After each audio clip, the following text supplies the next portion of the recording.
સમાચારની શરૂઆત કરીશું। સૌથી પહેલા વાત કરીએ એક્ઝિટ પોલની। એક્ઝિટ પોલમાં ગુજરાતમાં ભાજપની સરકાર બની રહી છે।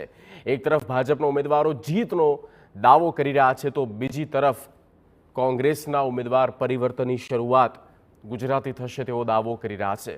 આણંદ બેઠકના કોંગ્રેસના ઉમેદવાર અમિત ચાવડાએ સુરતની મુલાકાત દરમિયાન જીતનો દાવો કર્યો અને કહ્યું કે આ વખતે દેશમાં પરિવર્તનની લહેર જોવા મળી। એક્ઝિટ પોલ ગમે તે કહેતા હોય, પરંતુ 4મી તારીખે ચિત્ર સ્પષ્ટ થઈ જશે।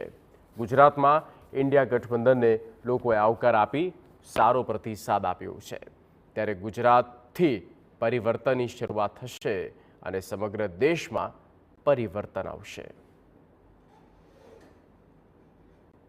પોલમાં જે પણ બતાવવામાં આવતું હોય, પણ જમીની હકીકત આ વખતે ખૂબ જુદી છે। સરકાર સામે લોકોની નારાજગી ખૂબ હતી અને એ નારાજગી પરિવર્તન રૂપે મતમાં પણ પરિવર્તિત થઈ છે।